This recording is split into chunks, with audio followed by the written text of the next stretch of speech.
Tananarive, one thing that I like about books is when they let me see the world through someone else's eyes. And that was one reason why I liked this story, was I got to see it through the eyes of a black woman.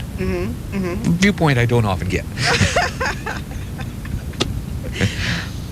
Though I've got to say, I was reading it, and there was one point in the book where I read something you wrote, and I said, is that what they think?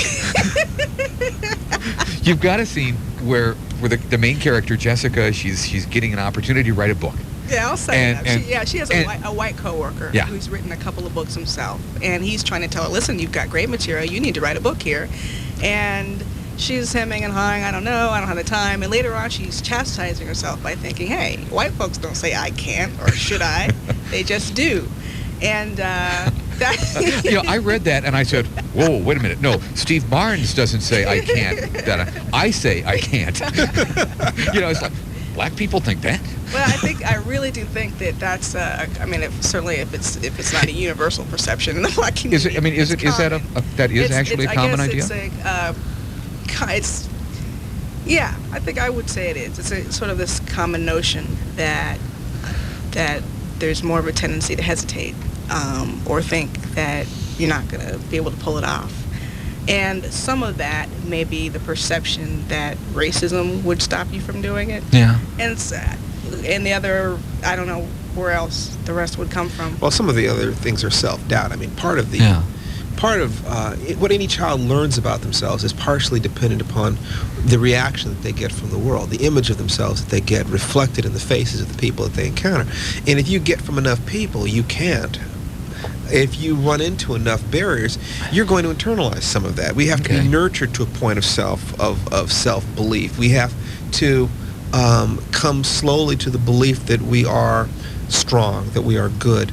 And it is the job of a parent and a culture, the village, to nurture that in a child. And there are some crucial links which a lot of African Americans are missing as a standard thing. There are some dysfunctional elements in any person that you run across and are part of any community, but because of the unique history of African Americans in the United States, there are some really crucial emotional building blocks which never had an opportunity to form. And what can we do to make them form now? Well, I think that those gaps are being filled in. The more African Americans you have who have managed through luck or genius. In other words, the average person performs at the average level. If they have the backing of a culture around them, then even a below average person is not going to fall through the cracks.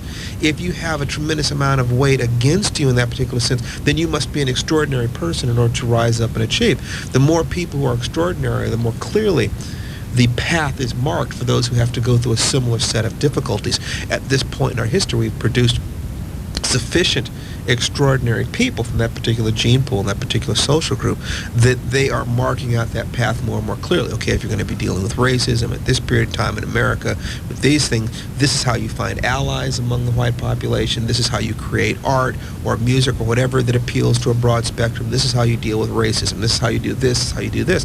So there are books and magazine articles and radio shows and movies starring these people and opportunities for people to listen to what they have to say about how must you think, what must you believe, how must you organize your values, how do you overcome resistance, how do you deal with frustration and fatigue, how do you get yourself to believe in these things, because some of these things are universal to all human experience and other things are eccentric to being a male or female or gay or straight or black or white.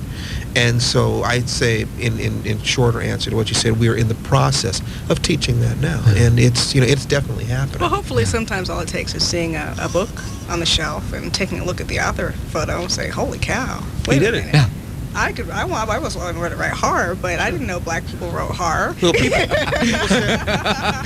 said that a 4-minute mile was impossible until Roger Bannister broke the 4-minute mile barrier. And then within the next year, about 16 other people broke the same record. So believing you can do it is the biggest thing. Yeah, knowing it can be done. Knowing it can be done. I mean, Absolutely. people talk about, the atomic bomb at the end of World War II.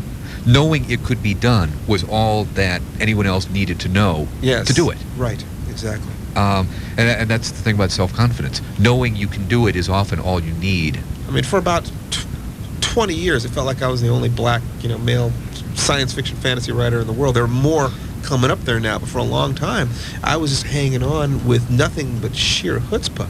Yeah. And belief that I could do it. I mean, Samuel Delaney, as far as I'm concerned, a far better writer than I am, as far as I can determine, was never able to make a living writing science fiction. He ended up, he's in academia now because that's the way he can actually make enough money, to pay the bills.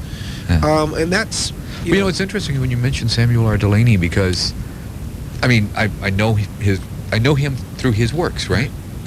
I never thought of him as a black author. Sure. I just thought of him as that guy that wrote those really weird books. But an awful lot of people of Celtic heritage have, write things about being Celtic, British authors. But most authors are able to put things specifically about their ethnicity into their work if they choose to. And Chip Delaney was not able to do that. He had to just be an author.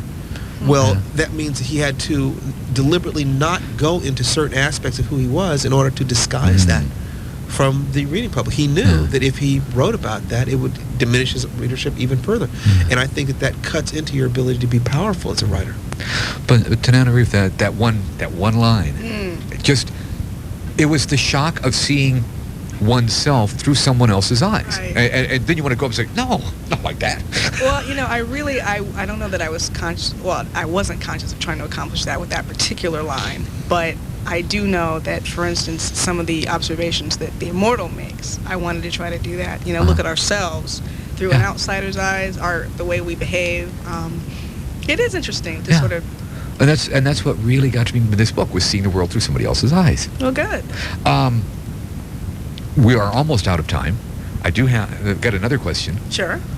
What part of Jessica isn't you? The protagonist. Well, the protagonist of this just story. Because she's a black female newspaper reporter from Miami. Yeah, I mean, yeah. You think she's based on me? God, everyone thinks everything is autobiographical. Oh, okay. No, but actually, there is a lot of me in her. She's a naive character in some ways. She's made poor choices in some ways, and but there's a little bit of a very good friend of mine in her too, who's a very devout Christian and who was married to someone, in part, I modeled David after. The good stuff, anyway. and did you tell your friend that? And did she go checking and see if she could find linoleum knives? No, I stole her kid, I stole her husband, I stole, parts of her life, I put them in the book, and she was perfectly fine. I put her in the acknowledgments. That seems to make people happy, so... So that's it. Tananarive, let's make sure people can find your book. Oh. The book is called My Soul to Keep, and let me spell Tananarive's name so that you can find it. Oh, that's helpful. Yes, and then we'll talk about how you got named for the capital of Madagascar. Tananarive, Tananarive. That's the and first in name. Do, as in my library books are do, Yeah. D-U-E. Absolutely. Real quickly, journalism and fiction writing. What's the feedback between the two? How does journalism help you as a fiction writer? How does it hurt you? It's only grudgingly that I admit journalism helps, because I've always hated working day job.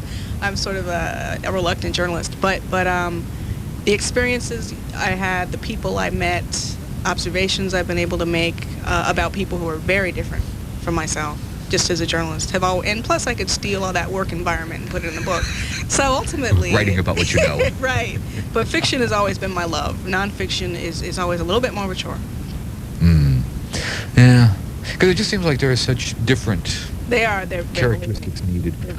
Charles Sheffield, who is this incredibly brilliant scientist who is also a very good science fiction writer, was saying that his problem in writing science fiction was everything else he wrote. It was what you put in that made it good, and in fiction it's very often what you don't put in, what you leave out. That's interesting. That it's artistically leaving out stuff. Whereas in all the other stuff, it's like you have to put in point 1, point 2, point 3, point 4.